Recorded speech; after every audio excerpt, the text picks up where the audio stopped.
छत्तीसगढ़िया समाज संघ भाटापारा के सभी आयोजकों का आभार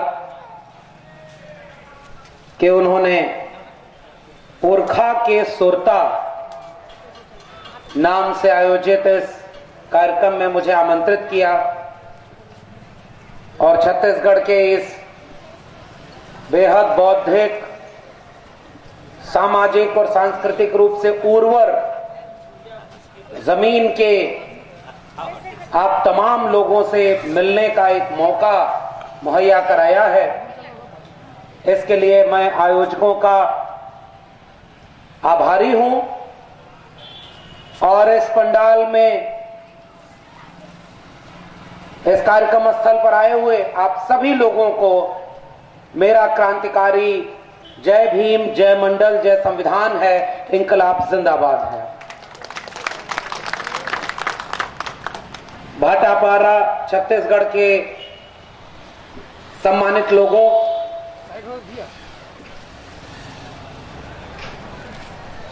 मुझे जब ये कार्यक्रम का निमंत्रण पत्र मिला तो उतनी छत्तीसगढ़ी नहीं समझ में आती थी कि मैं सुरता शब्द का भी अर्थ समझ जाऊं,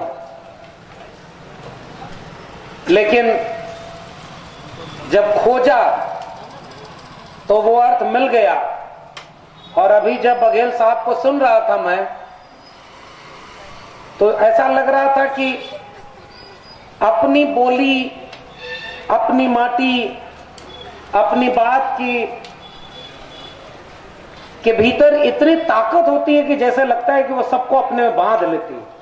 मैं बोल नहीं सकता, लेकिन आपकी पूरी बात लगभग मैं समझ गया और मुझे लगा कि अपने पुरखों को याद करने का और अपने लोगों से बातचीत करने का, संवाद करने का सबसे महत्वपूर्ण हथियार यही है कि हम उन लोगों से उन्हीं की भाषा में, उन्हीं के जैसे बात करें। तो ये बहुत मेरे लिए बहुत रोचक आपका पूरा वक्तव्य रहा। अब चूंकि मैं वो छत्तीसगढ़ी बोल नहीं पाता हूं तो अपनी भाषा में अब तक अपनी बात रखूंगा। अब ये अलग बात है कि अगर इसी भाटापारा में अभी तो पता भी चला, नरेश साहू जी से लेकर के बघेल साहब अभी बोल भी रहे थे कि बाजार में नरेंद्र प्रताप जी हैं, उन लोगों ने आयोजन किया। अब यहां कोई हवन, कथा, भागवत होता तो लाखों लोग यहां जुट जाते और करोड़ों रुपया दान दे देते और लोग लूट करके आपको चले जाते। और ये हो रहा है, ये यहीं भाटापारा छत्तीसगढ़ में नहीं, पूरे देश में हो रहा है। तो एक वो जगह है जहां खूब भीड़ होती है, कहां? एक लोटा जल सभी समस्याओं का हल। अभी बता रहे थे हमारे साथी लोग कि यहां आजकल ये नारा चल रहा है, एक लोटा जल और हर समस्या का हल। और ये बात कौन बोल रहा है? जो अपने जीवन की समस्या का हल नहीं खोज पाया है, इसलिए तो आपका चंदा मांगने आता है। बचपन में देखिए हम लोगों के यहाँ पूर्वांचल में, यूपी में जादूगर आता था, छोटा वाला जादूगर जो तो झोला लिए रहता था और गांव में आके जादू दिखाता था गर्मी के दिनों में। और जादू क्या दिखाता था? ऐसे धूल उठाता था और ऐसे रगड़ करके मंत्र फूंक करके उसका पैसा बना देता था, सिक्का। तो धूल से सिक्का बना दिया और हम लोग खुश होकर के जो जादू देखने वाले हैं वो उसको ओरिजिनल वाला सिक्का देने लगते थे कि कितना बढ़िया जादू दिखाया भाई। तो बचपन में हमारे पिताजी ने एक बार एक जादूगर को बुला के कहा कि जब तुमको धूल से पैसा बनाने की कला मालूम है तो हमसे पैसा मांगने क्यों आते हो? हर जगह धूल से पैसा बना लो और अपना काम कर लो। अजीब तरह का देश है। पानी से समस्या का हल, पानी चढ़ाओ मुक्ति पाओ। मैं तो गुरु घासीदास, जब बघेल साहब हमारे बाबा बोल रहे थे तो ऐसा लग रहा था कि वाकई कोई बहुत दिल से अपने पुरखे को याद कर रहा है। तो जो गुरु घासीदास की जमीन, जो संत परंपरा की, मानवतावादी परंपरा की जमीन पर मैं खड़ा हूं। और गुरु घासीदास कौन थे, मैं एक बात बताऊं।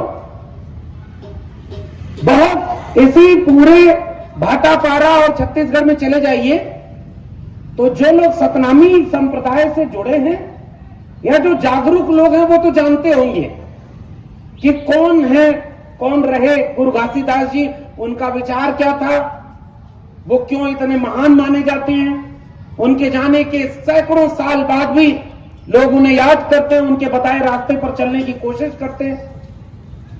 लेकिन बाकी जनता को पता नहीं होगी, वो अपने मगन है। तो जो इतिहास अपने यहां का है उसको यहां के लोग नहीं मानते। ये जरूर मानते हैं कि मुख से भी कोई पैदा होता है, भुजाओं से भी कोई पैदा होता है, कोई खीर खा के पैदा हो जाता है। भाई खीर खा के कैसे दुनिया में भारत के अलावा कोई देश है जहां कोई पैदा हुआ? लेकिन यहां के लोग मानते कि नहीं मानते? अभी ज्यादा दाएं बाएं बोल दें तो डॉक्टर साहब को दिक्कत हो जाएगी कि भाई आयोजक है, उन्होंने ये कौन सा कार्यक्रम कराया। ये है ना चुनौती। लेकिन मैं इशारे में बोल रहा हूं और मैं अपनी बात बोल भी नहीं रहा। ये बात तो हमारे यहां संत परंपरा में कबीर साहब ने लिखा। तथागत बुद्ध से शुरू हुई परंपरा और कबीर साहब ने लिखा कि तुम कत बादन हम कत सूद और हम कत लोहू तुम कत दूध। अरे इन दोनों राह न पाई, हिंदुन की हिंदुआई देखी, तुर्कन की तुर्काई, अरे इन दोनों राह न पाई। क्यों लिखा कबीर साहब ने ये कि दुनिया ऐसी बावली, पाथर पूजे जाए और घर की चाकी कोई न पूजे, जाका पीसा खाए। ये आज की बात नहीं है, 700-800 साल पहले कबीर साहब लिख गए। काकर पाथर जोड़ के मस्जिद लई चुनाए, ताचर मुल्ला बाग दे क्या बहरा हुआ खुदाए। पाथर पूजे हर मिले तो मैं पूजूं पहाड़, ताते ये चाकी भली पीस खाए संसार, अरे इन दोनों राह न पाई। कब इस देश के लोगों ने कबीर को अपना माना क्या? कबीर के बताए रास्ते पर चले क्या? संत रविदास ने लिखा कि जस केलन के पात पात में पात, तस मानुष के जात जात में जात। रविदास मानुष न जुड़े जब तक जात ही न जात। रविदास को इन लोगों ने अपना माना क्या? कितना पढ़ते हैं लोग, कितना जानते हैं उनके बारे में? ऐसा चाहूं राज में जहां मिले सबन को अन्न। ध्यान से समझिएगा हम कौन सी विचारधारा के लोग हैं। ऐसा चाहूं राज में जहां मिले सबन को अन्न, छोट बड़ो सब संग से रविदास रहे प्रसन्न।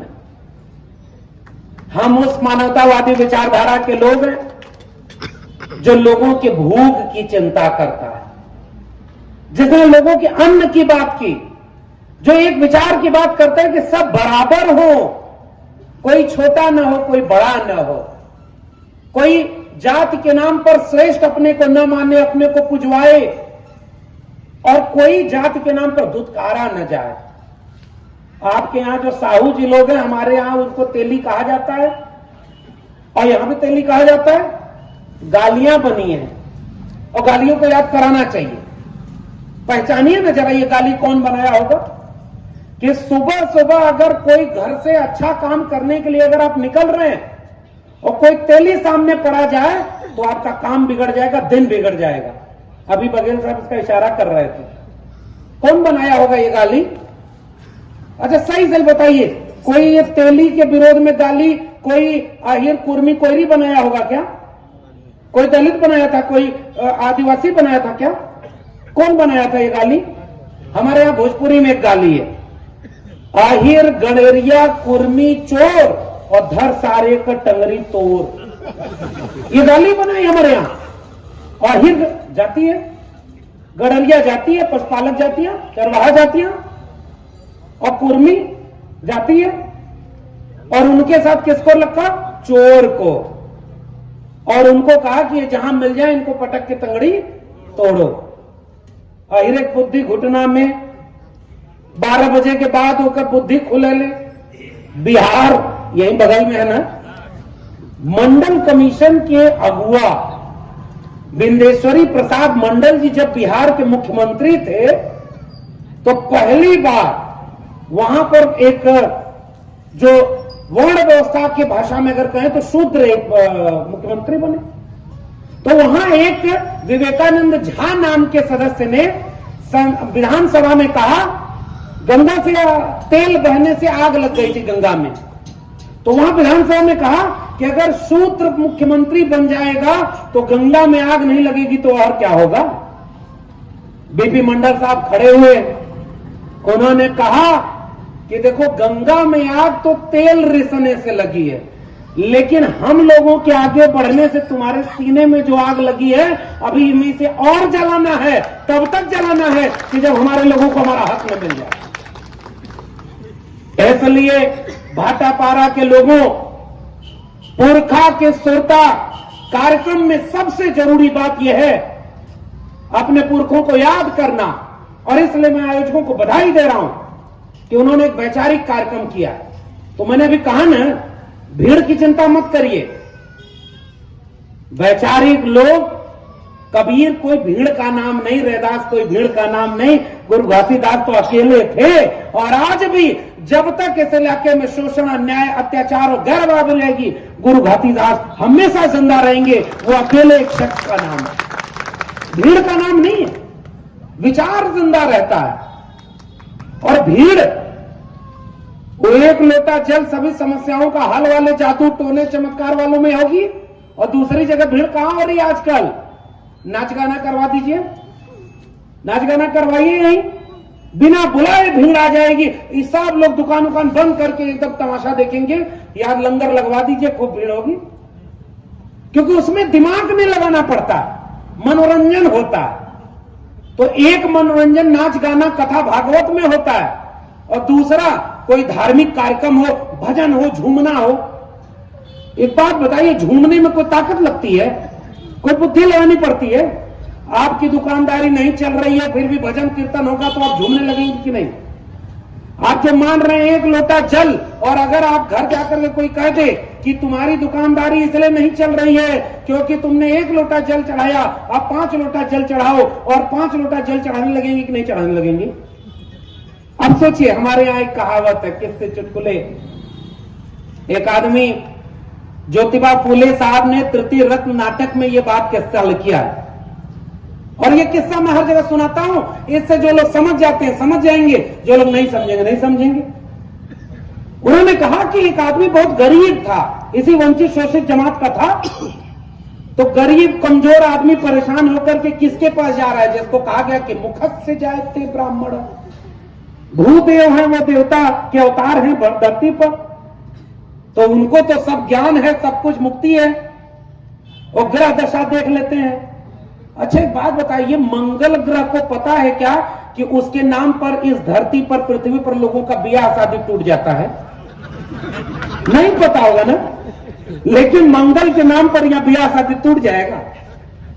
तो ज्योतिबा फूले ने एक किताब लिखी है, मैं उस किताब का नाम ले रहा हूं, और यह किताब भारत सरकार और महाराष्ट्र सरकार ने प्रकाशित करवाई है। तो ज्योतिबा फूले क्या लिख रहे हैं कि एक आदमी बहुत परेशान था, ऐसे ही जैसे भाटापारा के लोग बहुत परेशान होंगे। भाई बहुत खुशहाल आपको आसपास तो दिखता है क्या? हर आदमी परेशान है। कोई अपनी तरक्की न हो पाई इससे परेशान है, कोई अपनी तरक्की से ज्यादा पड़ोसी की तरक्की से परेशान है। परेशान तो सब है ना। वैसे ही एक आदमी चला गया तो पंडित ने कहा कि देखो तुम इसलिए परेशान हो क्योंकि शनि ग्रह तुम्हारा ठीक जगह पर नहीं है। शनि ग्रह को नहीं पता है कि उसको किस जगह पर रहना है, लेकिन यहां इस धरती पर रहने वाले व्यक्तियों को पता है। तो इसने कहा कि शनि ग्रह ठीक जगह पर नहीं है। तो कहा कि हुजूर क्या करना होगा? तो कहा एक हवन करा लो, हम शनि को ठीक जगह पर ले आएंगे। तो कहा कितना खर्चा होगा? तो कहा कि मान के चलो पुराना समय रहा होगा तो 10,000 मान लेते हैं।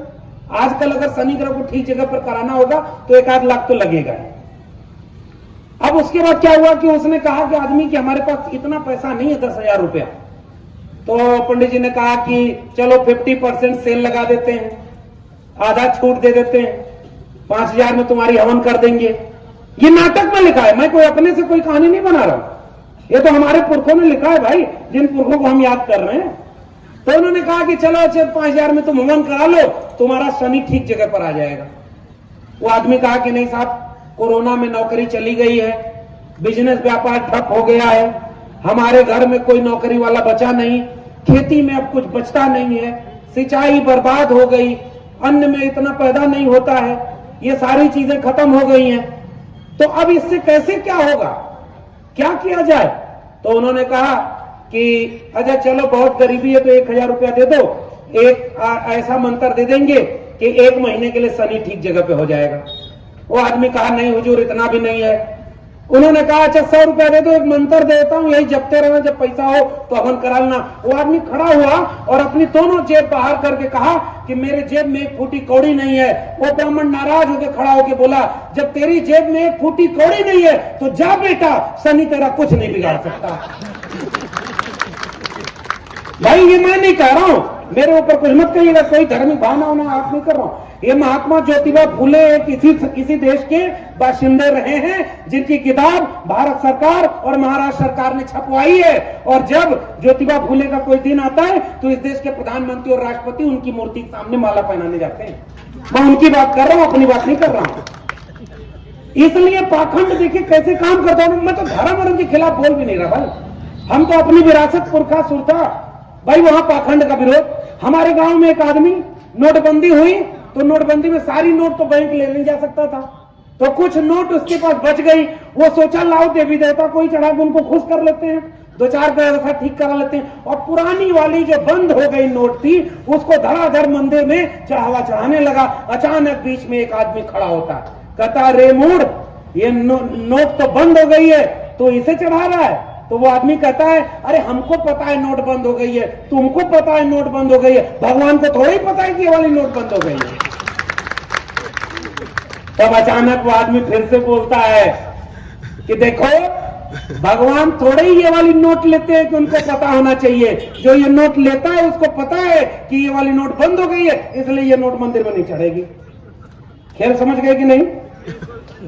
खेल समझ गए ना? इस धरती को रहने लायक किसने बनाया? आपने। इस जंगल, पर्वत, पहाड़, नदी नालों को बचाया किसने? आपने। इस बंजर जमीन को उर्वर बनाकर खेती किसानी करके इस धरती से अन्न उपजा करके इंसानों का पेट किसने भरा? आपने।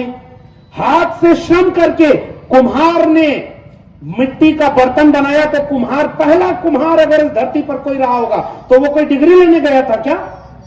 उस कुम्हार ने अपने दिमाग से मिट्टी से बर्तन बनाया होगा ना। एक लोहार ने लोहे को पहली बार अपने दिमाग से आकार देकर के उसको इस्तेमाल करने लायक बनाया होगा ना। एक बढ़ई ने लकड़ी को ढांचे में डाल करके अपने हाथ से श्रम करके कोई लकड़ी का औजार बनाया होगा ना। इस देश के, इस मुल्क के, पूरी दुनिया के कुम्हार, लोहार, बढ़ई, नाई, मोची, निषाद, मल्लाह, प्रजापति, साहू, तेली, कुर्मी, कोयरी, अहिर, गडरिया, इन जातियों ने, निषादों, मल्लाहों ने, इस देश के आदिवासियों ने इस दुनिया को रहने लायक बनाया, और उन्हीं लोगों को जाति के नाम पर अपमानित किया गया है। इसलिए हम उनके लिए बोलने आए हैं कि हमारे पुरखों ने वो लड़ाई लड़ी, हमें तो अपमानित किया गया। एक बात बताइए, कौन ऐसा व्यक्ति है जो जाति के नाम पर चौराहे पर आ जाए तो केवल उसकी डिग्री नहीं देखी जाती, केवल उसकी जाति देख करके लोग खड़े होकर के प्रणाम करने लगे? दुनिया में कहीं ऐसा होता है क्या? आपके देश में ऐसा होता रहा है और आज भी हो रहा है भाई।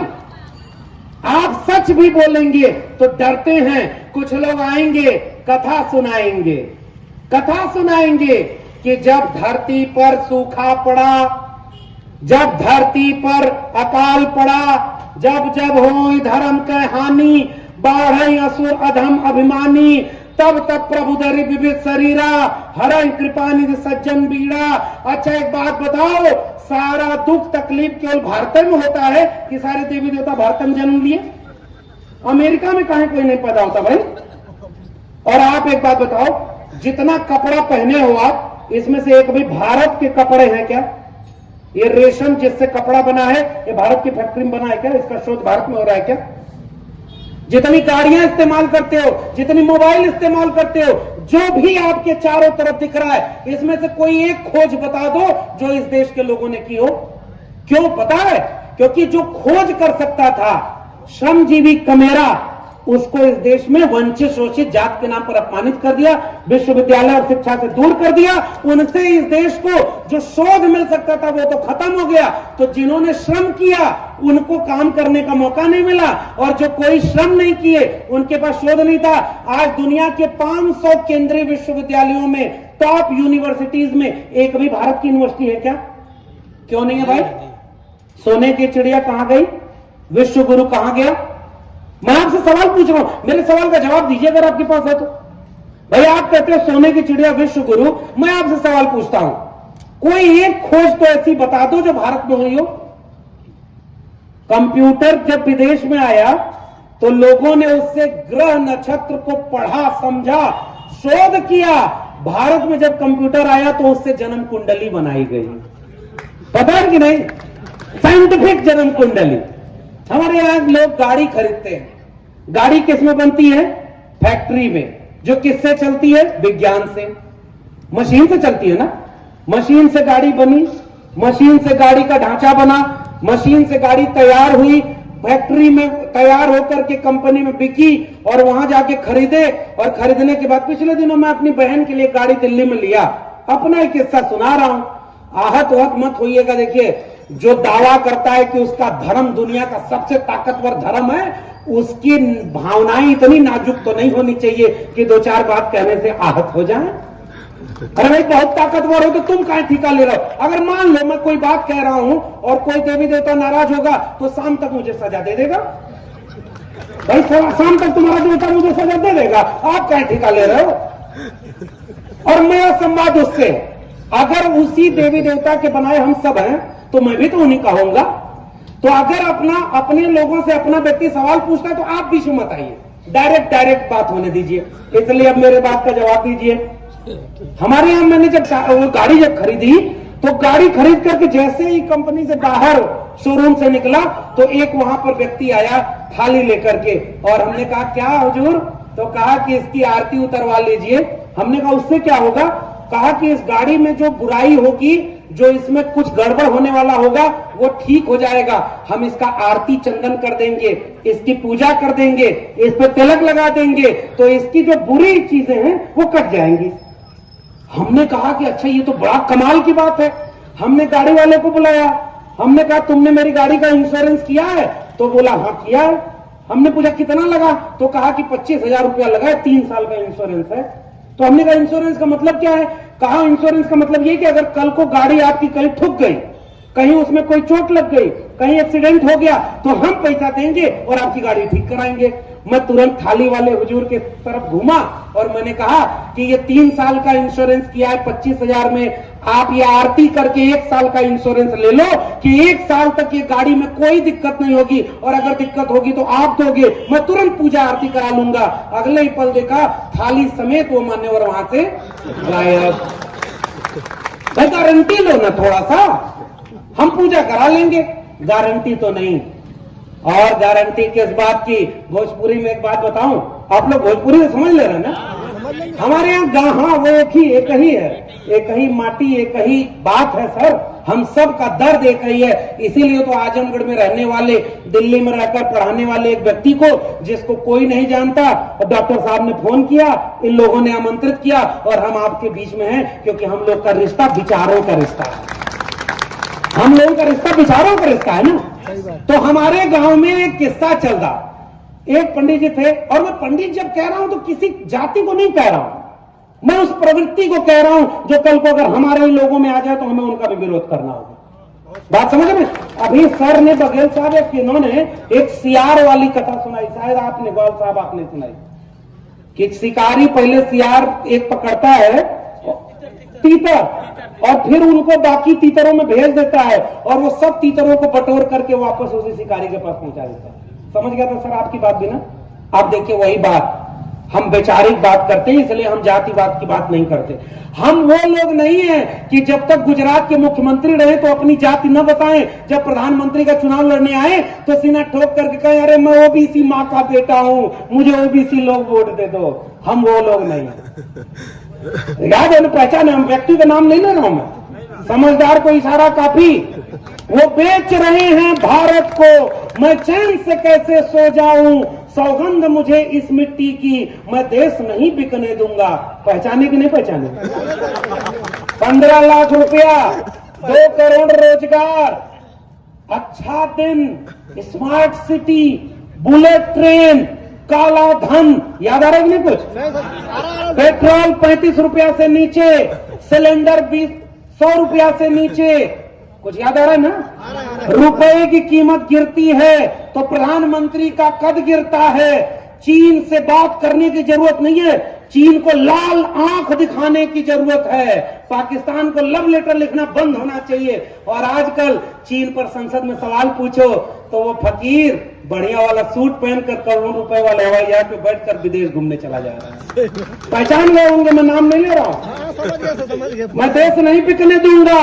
पहले बैंक बेचा, फिर भेल बेचा, बीएसएनएल बेचा, एमटीएनएल बेचा, रेलवे बेचा, रेल की कंपनी बेचा, कहा अब देखिए ना कैसा देश है रे भाई ऐसे लोगों का। उसे चाय बेचते कहीं किसी ने नहीं देखा, फिर भी लोग मानते हैं कि वो चाय बेचा होगा।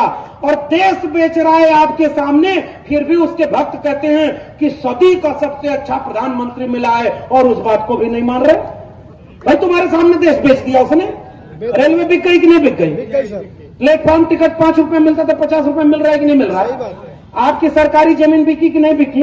आपकी शिक्षा, मैं तो दिल्ली विश्वविद्यालय में पढ़ाता हूं और आपके लोगों को एक बात कह रहा हूं, गूगल करके पढ़ लीजिए, नई शिक्षा नीति में प्राइमरी स्कूल, डिग्री कॉलेज सब बेच दिए गए कि नहीं बेच दिए गए? अंबानी अडानी के हाथों।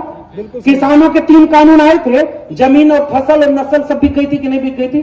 किसानों ने आंदोलन करके अपनी जमीन बचा ली। हमारे इस देश के 90% वंचित शोषित कमेरा लोग केवल हिंदू मुसलमान में खुश हो रहे हैं। चलो कुछ नहीं कर रहा, मुसलमानों को ठिकाने तो लगा रहा है। अरे एक बात बताओ, आपकी जमीन कोई बेच रहा है तो मुसलमान खरीद रहा है क्या? अरे मुसलमान तो वैसे ही मारा गया भाई। उस मुसलमानों में भी 90% तो पसमानदा मुसलमान है, और जो हमारे आपके जैसे लोग हैं, और केवल नफरत की आग, और केवल इसलिए कि धर्म के नाम पे लड़ाओ।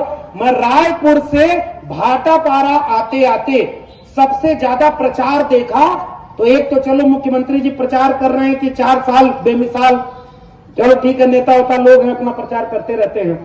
दूसरा सबसे ज्यादा बोर्ड किसका देखा? मां भगवती का जागरण। ये कथा होने वाली है, वो कथा होने वाली है, ये यज्ञ होने वाला है, यहां धार्मिक सम्मेलन होने वाला है। एक भी ढंग का बोर्ड नहीं देखा कि यहां कोई स्कूल कॉलेज विश्वविद्यालय बचाने के लिए, कोई खेती किसानी बचाने के लिए, कोई आदिवासियों की जल जंगल जमीन बचाने के लिए कोई एक काम तो होता हुआ दिखे। मुझे अफसोस है कि वो सब नहीं दिखा। इसका मतलब क्या छत्तीसगढ़ में आपके इस बच्चों की शिक्षा, आपके बच्चों की नौकरी, आपकी जल जंगल जमीन खतरे में नहीं है, केवल धर्म खतरे में है? मैं आपसे पूछ रहा हूं, बताइए कि धर्म के नाम पर इतनी संसद की जरूरत क्या है भाई? अब आइए उस चुटकुले पर। मजाक हंसी में बहुत कुछ कहना होता है, क्योंकि पिछले 8-10 साल से आपके देश में सबसे बड़े बड़े पद पर बैठे लोग चुटकुले तो सुना रहे हैं। जैसे चुटकुला था ना कि भाई हमने रेलवे स्टेशन पर चाय बेची है तो मैं कभी रेल को नहीं बेचूंगा। आपको पता है कि नहीं, इस देश में प्राइवेट ट्रेनें भी चलना शुरू हो गई हैं। 2 करोड़ रोजगार किसी को मिला क्या? केवल कोविड में 12 लाख नौकरी चली गई ना। रुपए की कीमत गिरती है तो प्रधानमंत्री का कद गिरता है। अब आजकल ऐसे वित्त मंत्री बनी है कि जो लहसुन प्याज नहीं खाती, इसलिए उनको पता ही नहीं कि प्याज का दाम बढ़ गया है। कल को आप कह दीजिएगा कि हम तो अनाज ही नहीं खाते। हमारे यहाँ यूपी में सर 5 किलो अनाज और 500 रुपया पर लोग वोट डाल रहे हैं। मजबूरी है। देखिए, तो रुपए की कीमत गिरी नहीं है, डॉलर की कीमत मजबूत हो गई है। सुना था आपने बयान की नहीं? समझ पाई कि नहीं? पेट्रोल महंगा नहीं हुआ है, आपकी जेब में पैसा खत्म हो गया है। यही तो बात है, हम भी तो ये समझा रहे हैं भाई। इसलिए एक फकीर जो कुछ दिन पहले आपके देश में आया, उसने कहा हम नौजवानों को रोजगार देंगे, हम 2 करोड़ नौकरी देंगे, हम शिक्षा देंगे, और उसने एक एक करके अपने देश को बेचा और अपने दोस्त जो गुजरात का उद्योगपति है उसको दुनिया का दूसरा सबसे अमीर आदमी बना दिया। और इस देश में 80 करोड़ लोग गरीबी रेखा के नीचे आ गए हैं। यह है नया भारत। हाथ उठाकर स्वागत करिए, आपको कितना बड़ा बेवकूफ बना दिया गया है। और उस फकीर पर आप सदका करते हैं। वो कहता है कि हमारे ना आगे कोई ना पीछे कोई, और किसके लिए हम लूटेंगे देश को। आप सोचिए, जिसके लिए लूटा उसको दुनिया का दूसरा अमीर आदमी तो बना दिया। भाई घर में थोड़ा लूटना है। हमारे यहाँ झारखंड जब बना तो बेचारे कमीरा लोगों में पहले कोई मुख्यमंत्री बने तो 400 करोड़ रुपए का जो पैसा लेना था वो अपने अकाउंट में मंगा लिए, फंस गए बेचारे। हमारे लोगों को तो लूटना भी नहीं आता, अब फंस जाते हैं। जेल में कौन है सबसे ज्यादा? और दूसरे ऐसे लोग हैं जो आपका क्या क्या लूट करके लेके चले जाते हैं, आपको पता ही नहीं चलता। तो मूर्ख बनाया जा रहा है। भाटापारा छत्तीसगढ़ के लोगों, मेरी गुजारिश है, कब तक मूर्ख बनते रहेंगे? कम से कम आज तो जागे। और मूर्ख किन चीजों में बनाया जा रहा है?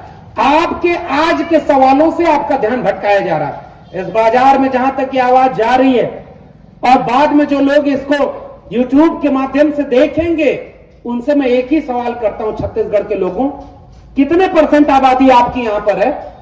43-44% ओबीसी हैं, उसके बाद 32 से 35% आदिवासी हैं, उसके बाद दलित समुदाय शेड्यूल कास्ट के लोग हैं 16%।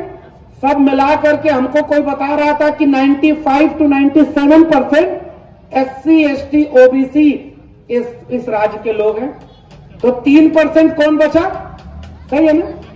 3% वो बचा जो आपके ऊपर शासन कर रहा है। नरेश साहू जी के साथ बात करते हुए मैं आ रहा था तो ये कह रहे थे कि ये मुल्क कुछ लोग जो लुटेरा हैं उनका उपनिवेश बन गया। क्यों पता है? क्योंकि आपको पता ही नहीं साहब आपके साथ हो क्या रहा है। आपकी जमीन पर कब्जा कौन कर रहा है? आपके यहां ठेका किसको मिल रहा है? आपके यहाँ स्कूल कौन खोल रहा है? हॉस्पिटल कौन खोल रहा है? और आप लोग ये छोटे छोटे दुकान खोल करके इसी में खुश हो गए। अरे नहीं भाई, आपका हक जितना बड़ा था वहां तक आपको पहुंचने नहीं दिया गया। क्यों नहीं पहुंचने दिया पता है? क्योंकि अगर आपको पता चल जाएगा कि हम जो दलित, आदिवासी और पिछड़े हैं वो सब तो भाई भाई हैं। आपका भी जाति के नाम पर शोषण हुआ, मेरा भी जाति के नाम पर शोषण हुआ। आपका थोड़ा ज्यादा हुआ, मेरा कम हुआ, इतना ना फर्क है। लेकिन जिस दिन सारे एक हो जाते उस दिन इसी राज्य में पूछने नहीं लगते कि 97% अगर हमारी हिस्सेदारी है तो इस राज्य की 97% जमीन का मालिकाना हक किसका होना चाहिए? हमारा होना चाहिए कि नहीं? 97% स्कूल, कॉलेज, विश्वविद्यालय में विद्यार्थी किसके होने चाहिए? आपके होने चाहिए कि नहीं? 97% ब्यूरोक्रेट आपके होने चाहिए कि नहीं? 97% ठेकेदारी में आप लोग होने चाहिए कि नहीं? जज, वकील, डॉक्टर, इंजीनियर आपके लिए होने चाहिए कि नहीं? ये सवाल आप पूछते ना? अगर ये सवाल आप पूछते तो जो लोग कब्जा किए हुए बैठे हैं उनको दिक्कत होती ना। इसलिए उन्होंने आपको कैसा बना दिया? इनको सवाल पूछने लायक ही मत छोड़ो। अब आप सवाल नहीं पूछ पाते। क्यों? पहली चीज, शिक्षा बर्बाद कर दो। हमारे यहां भोजपुरी में कहावत है सर, खेलब न खेले दे, खेलवे बिगाड़ब। समझे कि नहीं? न पढ़ब न पढ़े दे, पढ़ाइए बिगाड़ब। स्कूल, कॉलेज और डिग्री कॉलेज आपके यहाँ के बर्बाद हो गए कि नहीं? हाथ उठाकर आप बताइए। एक भी सरकारी स्कूल, कॉलेज, डिग्री कॉलेज ऐसे बचे हैं जहां आपका बच्चा पढ़ करके DU, JNU जा करके प्रोफेसर बन पाएगा? नरेश साहू जैसा कोई PDF ले पाएगा? कोई डॉक्टर, इंजीनियर बन पाएगा? आपके घर में बच्चा पैदा हुआ और उसी दिन तय हो गया कि साहब वो DM, SP नहीं बन पाएगा, वो वकील, सुप्रीम कोर्ट का जज नहीं बन पाएगा। आप इसे मानो या ना मानो, अपवाद एकाध हो जाए वो बात अलग है। स्ट्रीट लाइट के नीचे कोई अब्दुल कलाम बन जाए, ये कभी कभी इतिहास में होता है। गरीब, कमजोर, वंचित, शोषित के घर जिस दिन बच्चा पैदा हो गया उसकी नसीब उसी दिन लिख गई कि सरकारी स्कूल में पढ़ेगा और कुछ ही दिन में हाथ पैर मजबूत होंगे तो किसी दुकान में जाकर काम करेगा, किसी मजदूरी करेगा, कहीं खेती किसानी करेगा और ताउम्र गुलाम बना रहेगा। 500 रुपया और 5 किलो अनाज पर जीवन जिएगा और कोई उसका वोट मांग करके अपना राज करेगा। यह हकीकत है। और इसलिए मैं आपसे कह रहा हूं कि आपको इतना कमजोर बना दिया गया, आपस में तोड़ दिया गया। अभी हमारे डॉक्टर साहब कह रहे थे कि सतनामी समाज में भी 4 गुट बना दिया। ये उनकी ताकत है लड़वाने की। बांटो और राज करो, तोड़ो और राज करो। इसलिए मैं आपसे केवल एक गुजारिश करने आया हूं कि आप इस बात को समझिए कि आपके हाथ से शिक्षा छीन ली गई तो समझदारी नहीं आएगी, समझदारी नहीं आएगी। और दूसरी तरफ आपको इतना कमजोर बना दिया गया कि आप केवल पेट भरने के लिए, जानते हैं तानाशाही शासनों की प्रवृत्ति क्या होती है, जनता को इतना कमजोर कर दो। हमारे यहां गांव में क्या होता है, बच्चा बहुत मांगे ना, बहुत शैतानी करते हो बच्चा, तो माएं उसके नाड़े को ढीला कर देती हैं, वो पकड़ने में ही परेशान रह जाता है। बात समझ गए कि नहीं? वो ऐसे आपको परेशान करेंगे कि आप उलझे रहेंगे आपस में और असली सवाल तक जा ही नहीं पाएंगे। इसलिए बाटापारा के लोगों एक बार सोचो ना भाई, आपके घर में कोई कथावाचक जिस दिन आए, अगली बार जब वो कथावाचक आए और कहे कि संविधान को मिटाना है, हिंदू राष्ट्र बनाना है, तो उससे खड़े होकर पूछो हिंदू राष्ट्र का मतलब क्या उसमें एकलव्य और शंभू का अंगूठा काटा जाएगा कि नहीं? ये जवाब हमें दो। हिंदू राष्ट्र का मतलब क्या उसमें कुर्मी, कोयरी, अहिर, गड़िया, पासी, इनकी जाति के नाम पर हत्या बंद हो जाएगी क्या? हिंदू राष्ट्र में क्या हमारे लोगों को, बच्चों को अच्छी शिक्षा मिलेगी क्या हिंदू राष्ट्र में हमारे घर में जो कच्चा घर है वो पक्का हो जाएगा क्या? हिंदू राष्ट्र में हमारे दुकान दफ्तर में क्या उन्नति हो जाएगी क्या? अरे कहां धर्म का अफीम सुन करके आपको और वो करोड़पति हुए जा रहे हैं। और इसलिए मेरी गुजारिश है, मूर्ख बनाया जा रहा है आपको मानसिक रूप से कंगाल करके। एक और 2-3 किस्सा सुना के बाद खत्म कर दूंगा, समझदार को इशारा काफी। एक मंदिर का साहब हमारे यहाँ किस्सा है, तो मंदिर में सब लोग लाइन लगा के जा रहे थे, देखो बहुत लोग कहते हैं ना कि हर बार मंदिर की बात क्यों करता है भाई? तुम कहते हो कि मैं हिंदू हूं तो पहले मैं अपना घर सुधारूं कि पड़ोसी घर सुधारूं? मैं तो अपने को नहीं मानता, क्योंकि तुम मुझे नहीं मानते। जब तुमको मौका मिलता है तो तुम मुझे अहिर, गडरिया, कुर्मी, कोयरी और भार, चमार ये सब बना देते हो ना, और जब तुमको जरूरत पड़ती तब तुम हिंदू बनाने आते हो। इसलिए मैं किसी और धर्म के बारे में बात नहीं करूंगा, अपने वाले को जिसका क्लेम करते हो। तो खूब भीड़ लगी थी, एक मां अपने बच्चे के साथ जा रही थी, तो वहां पर क्या हुआ कि बहुत छोटा बच्चा, अब अचानक उसको शौच लग गई। मां ने कहा कि अगर लाइन टूट जाएगी तो दर्शन दूर हो जाएगा। तो उसने क्या किया, वहीं घेर घार कर बच्चे को कहा यहीं कर लो। अब कहा कि अब कर तो लिया, अब क्या करे, तो उसके हाथ में जो फूल था उसी के ऊपर ढक दिया। समझ जाइए इशारे में ढक दिया तो कोई देख ना पाए। अगल बगल वाले पूछे ये क्या है, तो कही अब हकीकत तो बता नहीं सकते। तो उसने कहा देवी प्रकट हुई है। मैं भी कथा सुना रहा हूं भाई, मैं भी एक कथा ही सुना रहा। तो उस महिला ने कहा देवी प्रकट हुई है।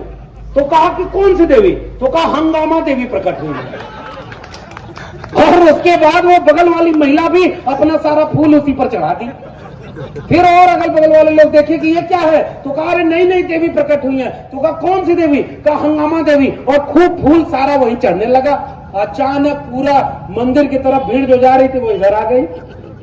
अब मंदिर वाले परेशान, अरे भाई ये क्या हो गया बीच में, और आके कहे कि ये क्या हो गया, क्यों यहाँ फूल माला चढ़ रही है? तो सब लोग बोले कि अरे भाई देवी प्रकट हो गई। तो कहा कौन सी देवी? कहा हंगामा देवी। कहा अरे ऐसे कैसे देवी प्रकट हो जाती है, रुको हटाने दे फूल। और सारा फूल हटाया गया और अंत में क्या मिला?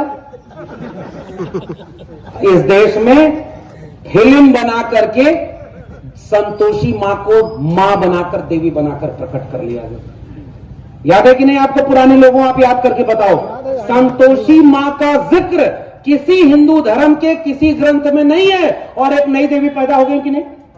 मैं किसी देवी देवता का अपमान कर रहा हूं क्या? मैं नहीं कर रहा हूं ना, मैं तो आपसे सवाल पूछ रहा हूं भाई। मैं आपसे ये सवाल पूछ रहा हूं कि अगर इस देश में मंदिर इतने हैं और सारे इंसान उस भगवान, उस खुदा, उस ब्रह्म के बनाए हुए हैं, तो जिस दिन भूख से किसी का रोता है उस दिन वो भगवान क्या कर रहा होता है? जिस दिन कोई मां बहन की आबरू लूटी जाती है, कोई बेरोजगार आत्महत्या करता है, कोई किसान कर्ज में डूबकर जान दे देता है, कोई भूखों मर रहा होता है, उस दिन देवी देवता क्या कर रहे होते हैं? मैं तो आपसे सवाल कर रहा हूं भाई, और मैं भी चाहता हूं कि मेरा अगर कोई देवी देवता है तो आकर मुझे गलत साबित कर दे, मैं उसी दिन उसकी पूजा करने लगूंगा। मैं गलत सवाल कर रहा हूं क्या?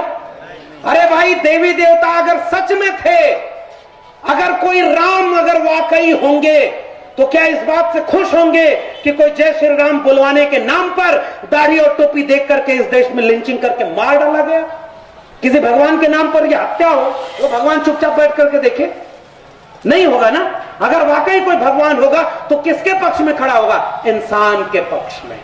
और तब मुझे गुरु घासीदास याद आते हैं, जिनके 7 सिद्धांतों में से एक सिद्धांत था कि हिंसा नहीं करेंगे, हत्या नहीं करेंगे, मांसाहार नहीं करेंगे, व्यभिचार नहीं करेंगे, चोरी नहीं करेंगे, डकैती नहीं डालेंगे और सत्य की उपासना, सत्य उपासना भी नहीं, सत्य को एक मानेंगे और वही है सतनाम। ये बताओ कि अगर इस राष्ट्र को कोई राष्ट्र बनाना है तो ये हिंदू मुसलमान राष्ट्र छोड़ो, जैसे गुरु घासीदास बनाना चाहते थे इंसान का राष्ट्र, वह राष्ट्र बनाओ, हम आपके साथ खड़े होंगे। लेकिन आप क्या करते हो साहब? दिन रात हमें दंगाई बना रहे हो। रोज हिंदू मुसलमान के ये कथा भागवत वाले जितने कथा करने वाले आए उनसे एक सवाल पूछना कि जब आपके इलाके का स्कूल बर्बाद हो रहा था तब वो कहां था? जब आपके जिले का डिग्री कॉलेज बर्बाद हो रहा था, नई शिक्षा नीति में बेचा जा रहा था, तो एक कथा भागवत करने वाला कहां था? कोरोना में जब लोग मर रहे थे सांसों के बिना, तो सबसे पहले अगर किसी का दरवाजा बंद हुआ तो वो मंदिर, मस्जिद, गिरजाघरों का दरवाजा बंद हुआ। भगवान पहले छुट्टी पर चले गए इंसानों को मरता हुआ छोड़कर, और उस समय अगर किसी ने जान बचाई तो वो हॉस्पिटल थे, वो दवाएं थी, वो विज्ञान था, और वो भी हम नहीं कर पाए। जिस देश में जितना अच्छा संसाधन था वो देश बच गया, और जो नहीं बच पाया वो कोई नहीं बच पाया। इसलिए मेरी गुजारिश भाटापारा छत्तीसगढ़ के लोगों, हमारे आपकी मुक्ति किसी मंदिर से मिलनी होती तो हमारे पुरखों को इतना जलालत न झेलनी पड़ती। कोई देवी देवता अगर वाकई ताकतवर होता तो जिस दिन लिखा गया मंदिर पर कि कुत्तों और शूद्रों का प्रवेश वर्जित है, वो देवी देवता मूर्ति से बाहर आकर के अपने भक्त से कहता कि मेरा भक्त शूद्र भी है, वो मेरे मंदिर में आएगा। क्यों वो देवी देवता चुपचाप हमारा अपमान सहता रहा? ये मेरा सवाल है ना भाई। और इसलिए अब इसमें तुम्हारी भावना आहत होती है तो मैं याद करूंगा अपने पुरखे कबीर को, संतो मानुष तन बौराना। गुरु घासीदास के कर्म भूमि, जन्म भूमि के लोगों, सुनो आपके संत लोगों ने क्या कहा कि बाहर से एक मुर्दा लाए, नून तेल घी साना, ता मुर्दे की बनी रसोई, घर भर करत बखाना, संतो मानुष तन बौराना।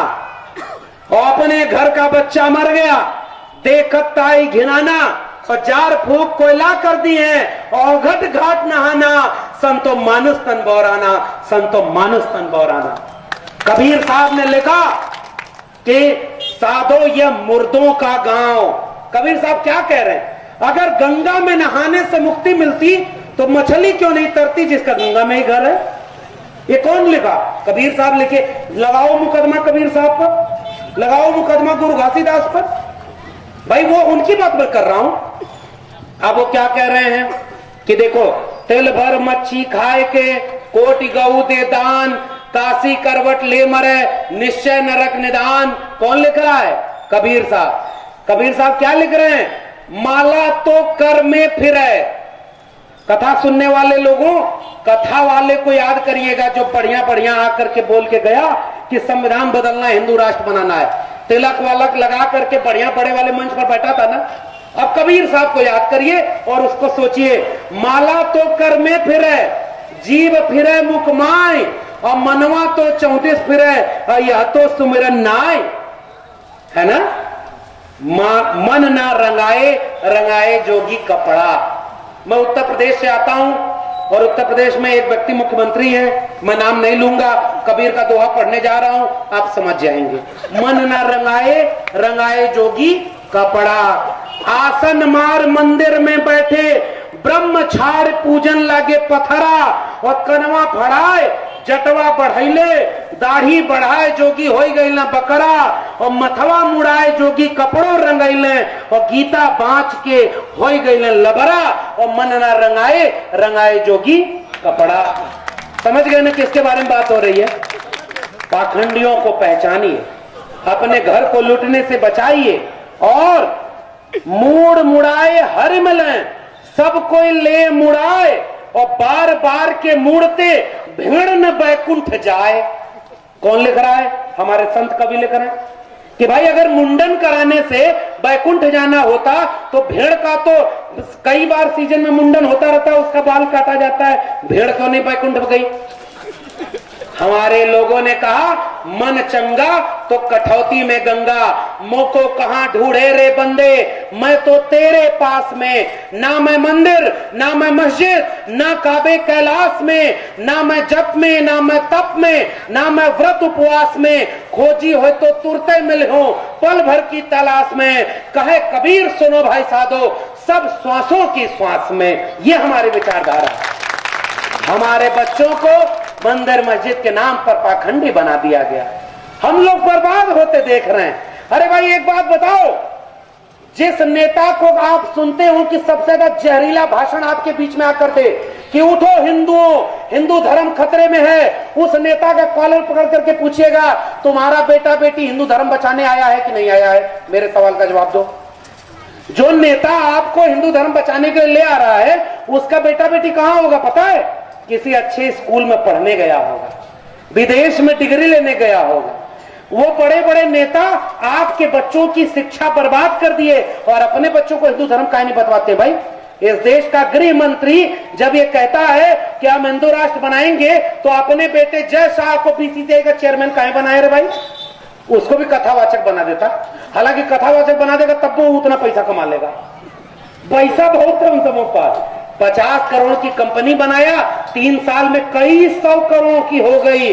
और हमारे आपके घरों में जाकर मोहल्ले वालों देखो, बुजुर्ग लोगों को देखो, रिटायर्ड लोग बैठे हुए हैं, आपके घर में नौकरियां खत्म होती जा रही है कि नहीं हो रही है? आज से पहले जो थोड़े बहुत लोग नौकरी पा गए, क्या आप नए बच्चे नौकरी पा रहे हैं क्या?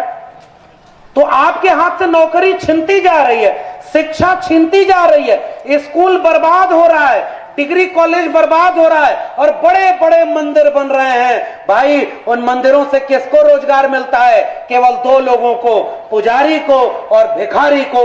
बाकी लोग केवल मंदिर में जाते हैं चढ़ावा चढ़ाने। मैं आपसे गुजारिश करने आया हूं, मैं मंदिरों के खिलाफ नहीं बोल रहा, मैं कह रहा हूं कि इस भाटापारा में एक बहुत बड़ा स्कूल कॉलेज और विश्वविद्यालय होना चाहिए कि नहीं होना चाहिए, जिसमें गरीब कमजोर मजलूम रिक्शे वाले दुकान वाले मेहनत कश का बच्चा भी अच्छी शिक्षा पाए कि ना पाए। आपके बच्चे का डीयू जेएनयू जा पाएंगे क्या? शिक्षा बर्बाद हो गई ना। और आपके यहाँ कथावाचक आएगा। हमारे गांव में एक किस्सा हुआ, एक पंडित जी के पास गांव वाले कुछ गए और कहे कि पंडित जी गांव के 4 लड़कों ने गधा मार दिया है। अब गधा मारना, पंडित नाराज होकर के बोले गधा मारना तो बहुत बड़ा पाप है, भृगु पुराण में यह लिखा है, मत्स्य पुराण में यह लिखा है, इससे तो 22 प्रकार के नरक होंगे, कुछ में काटा जाएगा, कुछ में जलाया जाएगा, कुछ में डीप फ्राई किया जाएगा, बहुत सजा मिलेगी। तो वो गांव वाले हाथ जोड़कर बोले अरे हुजूर मुक्ति कैसे होगी? तो उन्होंने कहा हवन कराओ, पंडित बुलाकर खिलाओ, 20 गांव के लोगों को खिलाओ। तो कहा कितना खर्चा होगा? तो कहा लाखों रुपया खर्च होगा तभी मुक्ति मिलेगी। तभी काम में जाकर एक गांव वाला बोला कि पंडित जी जो 4 लड़के गधा मारे उसमें एक आपका बच्चा संतोष भी था। ध्यान से समझिएगा। अचानक पंडित जी शांत हुए और शांत होकर बोले 2-4 लइकन में एक संतोष और गधा के मरले में कौनो न दोष। हमने ऐसे बदलते हुए देखा। वो एक आदमी खजूर के पेड़ पर चढ़ा गया, ऊपर से देखा तो बड़ा डर गया और नीचे देखा उतरेंगे कैसे? हनुमान जी को मानता था, वहां हाथ जोड़कर बोला हनुमान जी सही सलामत नीचे उतार दो, इसी मंगलवार 1 किलो लड्डू चढ़ाऊंगा। थोड़ा इधर उधर देखा, हिम्मत बांधा, आधा उतर गया। आधा उतरने के बाद कहा हनुमान जी कोरोना में हमारे घर की नौकरी चली गई, बिजनेस चौपट हो गया, जीएसटी लग गया है, पेट्रोल महंगा हो गया, डीजल महंगा हो गया, सिलेंडर महंगी हो गई, खर्चा नहीं चल रहा है, आधा किलो लड्डू चढ़ाऊंगा, उसी में खुश हो जाइएगा। थोड़ी देर और नीचे उतरा, कहा हनुमान जी आपके यहाँ तो बहुत लड्डू ऐसे ही चढ़ता है, पाव भर लड्डू चढ़ाऊंगा, उसी में खुश हो जाइएगा। ऐसे करते करते जब वो नीचे उतरा तो कान पकड़कर उठक बैठक किया, कहा हनुमान जी आप तो सब जानते हो, आज के बाद जीवन में न कभी पेड़ पर चढ़ूंगा और न लड्डू चढ़ाऊंगा।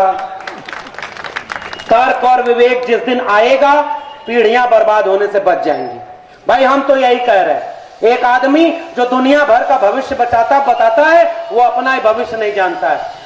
आपके घर पे शादी होगी तो पैसा किसको मिलेगा? दान दक्षिणा वही ले जाएगा। कोई मर गया तब भी आकर के दान दक्षिणा वही ले जाएगा। बच्चा पैदा हो, बूढ़ा मर जाए तब भी उन्हीं को बुलाकर खिलाओ, उन्हीं को पैसा दो, उन्हीं को। आपके पास नहीं है कुछ उधार मांग कर दो भाई, लेकिन देना पड़ेगा। वो आपको बताएगा कि आपका भविष्य कैसे, पुनर्जन्म कैसे होगा और आपके यहाँ बच्चा है उसका भविष्य कैसे होगा। हमारे गांव में क्या हुआ कि एक आदमी था, उसके दादाजी गुजर गए तो पिताजी ने बड़ा हवन कराया और उसके बाद जाते जाते गोदान किया। आपके यहाँ भी होता है गोदान? होना ये दे दो पिताजी को मिल जाएगा, ये दे दो दादाजी को मिल जाएगा और उनकी आत्मा बड़ी शुद्ध हो जाएगी, और सब बांध बूंद करके ले गया। कुछ दिन बाद पंडित जी वो आए और आकर कहे तो पिताजी हाथ जोड़कर खड़े हुए कि अरे दादाजी कैसे हैं वहां ऊपर? तो कहा कि बहुत मजे में हैं, गाय का बढ़िया दूध पीते हैं और बढ़िया अपना रहते हैं, बस एक कमी है, उनको नींद नहीं आती क्योंकि चारपाई नहीं है उनके पास। तो पिताजी तुरंत भाग के गए मार्केट से नई नई चारपाई खरीद कर। कहा चारपाई कैसे जाएगी? तो कहा हुजूर हम हैं ना देवता के अवतार इस धरती पर, आप हमें देंगे, दादाजी को पहुंच जाएगी। चारपाई लेकर मान्यवर चले गए।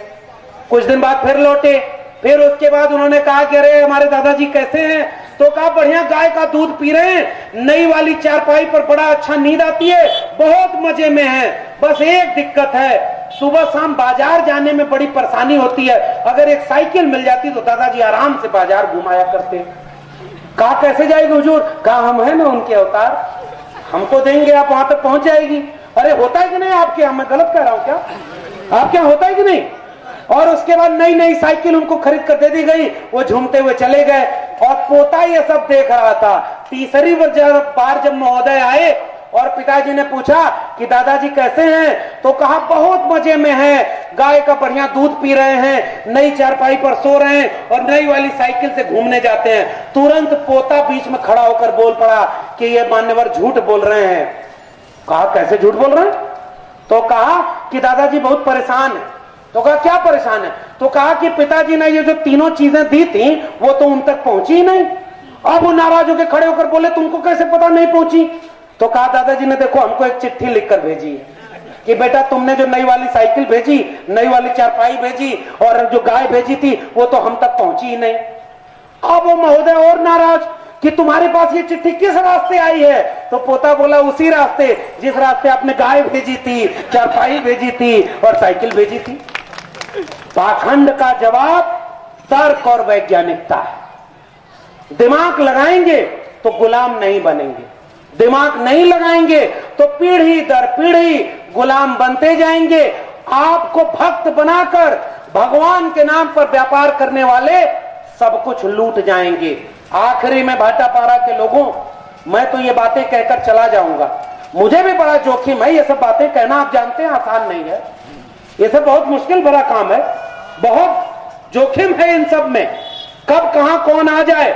लेकिन फिर भी जब गुरु घासीदास को याद करता हूं कि सतनाम पर विश्वास रखना, सत्य एवं अहिंसा, धैर्य, लगन, करुणा, कर्म, सरलता और व्यवहार, तब मुझे याद आता है कबीर जब नहीं डरे, रैदास नहीं डरे, पलटू दादू भीखा नहीं डरे, बुल्ले शाह बाबा फरीद नहीं डरे, ज्योतिबा फूले, शाहू जी महाराज, डॉक्टर भीमराव अंबेडकर, मान्यवर कांशीराम, राम स्वरूप वर्मा, जगदेव बाबू मंडल और बिरसा मुंडा, जयपाल मुंडा, सिद्धू कानू, ये सब नहीं डरे। हमारे पुरखे उनके पुरखों से नहीं डरे, तो अब तो हम लोग इतने लोग हैं, हम लोग किस बात के लिए डरेंगे? अपने हक के लिए लड़ाई लड़ते रहेंगे। और आखिरी निवेदन यही करके जा रहा हूं, एक ही निवेदन, हमारे आयोजक हैं और इन लोगों ने बहुत मेहनत की है भाई, और डॉक्टर साहब आपने जो यहां पर कारवां जुटाया है, इस कारवां का एक मकसद होगा, मैं नहीं कहता किसको वोट दीजिए किसको मत दीजिए, कम से कम अपने बच्चों के भविष्य की चिंता जरूर करिए। मैं नहीं कहता कि आप को क्या राजनीति करिए मत करिए, वो आप बेहतर जानते हैं मुझसे, मगर एक सवाल पूछिए साथियों कि 97% आरक्षण कौन रोक रहा है? ये हिंदू राष्ट्र वाले हमारे आरक्षण का विरोध क्यों करते हैं? ये हिंदू राष्ट्र वाले ईडब्ल्यूएस का आरक्षण का विरोध क्यों नहीं करते हैं? ये हिंदू राष्ट्र वाले आरक्षण को गाली क्यों दिए? आरक्षण को बैसाखी भी क्यों बोले? और जब ईडब्ल्यूएस आरक्षण आया तो क्यों उसको गाली नहीं दिए? आपको पता है ना ईडब्ल्यूएस आरक्षण क्या है? सुदामा कोटा। सुदामा कोटा का मतलब समझते हैं? अभी बघेल साहब जब कह रहे थे कि हम लोग तो देव हैं, देने वाले हैं, हमारे यहां कहा, एक हमारे फकीर के ऊपर लिखा, राजा फकीर को मानता था और लुटाता था अपनी सारी जायदाद। तो कबीर साहब के जमाने का किस्सा है कि उससे किसी ने पूछा कि ऐसी देनी देन जो कई समझाओ सैन, और जो जो कर ऊंचो कियो तासो नीचो नैन। कि भाई ये कैसा दान देते हो तुम? दान देते हो तो तुम्हारा सर झुकता चला जाता है, और लोग तो यहाँ कुछ नहीं भी देते हैं तब भी थैंक यू मोदी जी का पूरे देश में प्रचार करवा देते हैं। वैक्सीन लगाई, थैंक यू। अरे देश में और कोई देश ने वैक्सीन नहीं लगाई? और कोई देश वैक्सीन नहीं लगाया फ्री में? हमारे यहाँ पोलियो की वैक्सीन फ्री में नहीं लगी थी। हमारे यहाँ बेच दिया जा रहा है, कफन बेच देंगे, चमन बेच देंगे। कलम के सिपाही अगर सो गए तो वतन के सिपाही वतन बेच देंगे, ये याद रखिएगा। और जब बिक जाएगा ना तो आपके बच्चे आपको याद करते हुए गर्व नहीं करेंगे कि हमारे बाप दादा अपनी आंखों के सामने सब बिकते, लुटते, बर्बाद होते, चुपचाप देख रहे थे, भजन कीर्तन सुन रहे थे, एक लोटा जल सभी समस्याओं का हल सुन रहे थे। क्या नाच होगा हमारे आने वाली पीढ़ियों को हमारे ऊपर? और तब ये कह रहा हूं, हम लुटते हुए देख रहे हैं भाई। एक व्यक्ति संविधान की प्रस्तावना आयोजकों को सैल्यूट करिए। यहां सबसे केंद्र में अगर कोई तस्वीर रखी तो किसी इंसान की नहीं, हमारे विचारधारा की और भारत के संविधान की तस्वीर रखी। जब ये संविधान नहीं था तो हमारे जीवन को पशुओं से बदतर बनाया गया। ये संविधान लागू हुआ तो इंसान बराबर और मानुष एक समाना हो गया, जो गुरु घासीदास का था। तब जाकर के हम बराबर हुए। इसलिए मैं आयोजकों को बधाई दे रहा हूं, इनके साथ खड़े होइए। जो आज आपके साथ खड़े हैं ना, एक दूसरे को हिम्मत दीजिए। और मैं एक गुजारिश करने आया हूं, आपस में लड़िए मत। ओबीसी को ओबीसी से लड़वाया जा रहा है, शेड्यूल कास्ट को शेड्यूल कास्ट से लड़वाया जा रहा है, आदिवासी को आदिवासी से लड़वाया जा रहा है, और सबको लड़वा करके अचानक आपको हिंदू बना लिया जाएगा। मेरी गुजारिश, अधिकतम सहमति पर नहीं, न्यूनतम सहमति पर एकजुट हो जाइए। बात समझ में? अधिकतम सहमति पर नहीं। अरे हमारी शकल ही मेल नहीं खाती तो हमारी अकल कैसे मेल खाएगी? भिन्ने भिन्ने मतर भिन्ना, मुंडे मुंडे मतर भिन्ना। हमारे यहाँ 4 बर्तन एक जगह रख दीजिए तो कुछ नहीं भी करेंगे तो टकराने की आवाज आएगी। हम सब तो इंसान है भाई, सबके विचार अलग अलग हैं। और लोग कहते हैं इतने संगठन बन गए। मैं बहुत खुश दुखी नहीं होता हूं कि बहुजनों के इतने संगठन बन गए। अरे सदियों की भूखी नस्लें दोनों हाथों से खाती हैं। हमारे लोगों को जब मौका मिला तो 50 संगठन बना के काम करेंगे और करेंगे। आपस में लड़ना नहीं है, दुश्मन पहचानिए। जंगल कटने लगा तो कुल्हाड़ी जाकर जंगल को समझा रही है कि इस कुल्हाड़ी में बेत तो तुम्हारी ही लकड़ी की है, और जंगल की लकड़ियां कुल्हाड़ी के साथ खड़ी हो गई, पूरा जंगल कट गया और कुल्हाड़ी जश्न मनाती रह गई। आपकी जात बिरादरी के लोगों को आपके आगे खड़ा करके कहा जाएगा, हम तो दे रहे हैं, नेता बना रहे हैं आपके लोगों को, लेकिन आपका हक नहीं माना जाएगा। न्यूनतम सहमति केवल एक बात। भाटापारा के लोगों, 3 वादा करने आपसे आया हूं। आप हाथ उठाकर अगर मेरी बात से सहमत होंगे तो केवल मेरे साथ सहमति दर्ज करिएगा। सबसे पहला वादा, घर में भूखे रहिए, प्यासे रहिए, 1 रोटी कम खाइए, 1 कपड़ा कम पहनिए, लेकिन अपने बेटा बेटी को स्कूल जरूर भेजिएगा और शिक्षा जरूर दिलाइएगा। पहला वादा करिए। और दूसरा वादा, आएंगे, शिकारी आएगा, जाल बिछाएगा, आपको बुलाएगा, मगर पक्षियों उसमें फंसना मत। कुछ दिन बाद फिर कोई कथावाचक आएगा, कोई धार्मिक नेता आएगा, धर्म को खतरे में बताएगा, दूसरे धर्म को दुश्मन बताएगा, अरे मेरे भाटापारा के मेहनत कश कामगार कमेरा लोगों, कभी धर्म के नाम पर किसी दंगे में न जाइएगा, न अपने बेटा बेटी को दंगाई बनाइएगा। हाथ उठाकर इसका वादा करिए। हम वादा करते हैं साहब। और तीसरा और आखिरी वादा, अपने आपस में एकजुटता बनाइए। वंचित शोषित कमेरा जाति को भूल जाइए, जमात पर लौटिए। जितने लोग हाथ से श्रम करके खाते हैं वो सब एक बिरादरी के लोग हैं, और जो बिना किए हुए काम खा रहे हैं बैठ करके वो एक बिरादरी के लोग हैं। चौधरी छोटू राम ने इसे बांटा।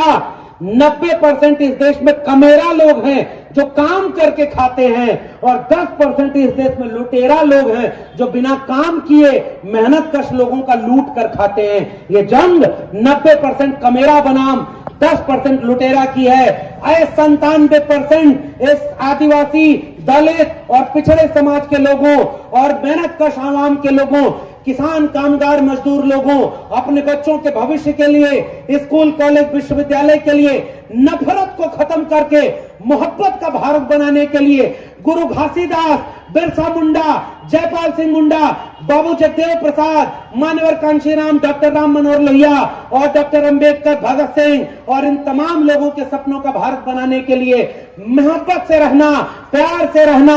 कोई दंगा कराने आए तो दंगा मत करना, दुश्मनी मत करना, आप अपने में मत लड़ना। हारने का ये हुनर भी आजमाना चाहिए। जंग अगर भाई से हो तो हार जाना चाहिए। अगर ओबीसी समाज के कुछ लोगों को लगता है कि वो गलती कर रहा है, माफ कर दो।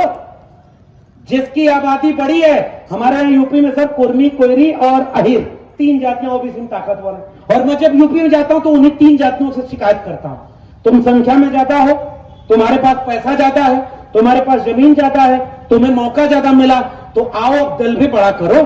और जिनकी संख्या कम है ओबीसी में, जिनको कम जगह मिली है, जिनके बच्चे कम पढ़ पाए हैं, हम 2 कदम पीछे आए और अपने वाले लोगों को आगे बढ़ाएं, तब अपने आप देखिए एक एकता बन जाएगी। ये एकता हमें बनानी है कि नहीं? और जब ओबीसी समाज के लोग खड़े हो और दलित समाज के, शेड्यूल कास्ट समाज के लोग अगर आए तो आप पीछे हो जाओ, उनको आगे बढ़ाओ, क्योंकि जिसका साथ शोषण अन्याय ज्यादा हुआ है उसको मौका भी आगे मिलना चाहिए कि नहीं? और जब आदिवासी, इस मुल्क का मूल निवासी, इस मुल्क का जल जंगल जमीन का वारिस आपके सामने खड़े हो, तब सब लोग पीछे से उसका साथ दीजिए। अपने आप देखिए कि एका मोहब्बत की बन जाएगी। अकेली लकड़ियां एक एक कर तोड़ती चली गई और पूरा जंगल टूटी हुई लकड़ियों का बचा। आइए एकजुट हो जाएं, इस मुट्ठी को बांधें, एक साथ एक एकता बनाएं, संविधान को केंद्र में रखकर बनाएं, मोहब्बत और प्यार को केंद्र में रख करके बनाएं, धर्म और नफरत पाखंड को छोड़ दें, स्कूल, कॉलेज, विश्वविद्यालय की बात करें, पढ़ाई, सवाई, कमाई, सिंचाई, दवाई की बात करें, एक नया भारत बनाएं जिसमें सब खुश रहें, सब बराबर रहें। यही गुरु घासीदास का सपना था, यही अंबेडकर, फूले पेरियार का सपना था, यही बिरसा मुंडा का सपना था, और यही भारत के संविधान का सपना है। अगर ये हुआ तो आने वाली पीढ़ियां, जैसे हम अपने पुरखों के सुरता करके याद कर रहे हैं कि हमारे पुरखे लायक थे तो हम यहां हैं, ऐसा कार्य कबीर साहब लिखते हैं कि हम आए संसार में, सब हंसे हम रोए, ऐसी करनी कर चलो, तुम हंसो जग रोए। अगर ये नहीं कर पाए तो हमारे होने का कोई मतलब नहीं। आने वाली पीढ़ियां हमसे पूछेंगे साहब कि तुम जब थे तो भारत का संविधान जिंदा था, तुम जब थे तो सरकारी नौकरी जिंदा थी, बची थी, सरकारी जमीन बची थी, सरकारी कंपनी बची थी, तुम्हारी जगह जमीन थी, तुम्हारे लोगों में मोहब्बत और प्यार था। 25 साल बाद तुम हमें कौन सा भारत छोड़कर गए हो? केवल धर्म के नाम पर नफरत, मंदिर मस्जिद के नाम पर दंगा, और कुछ भी सरकारी नहीं बचा, संविधान तक बर्बाद हो गया। हमारी पीढ़ियां हमारे ऊपर शर्म करेंगी।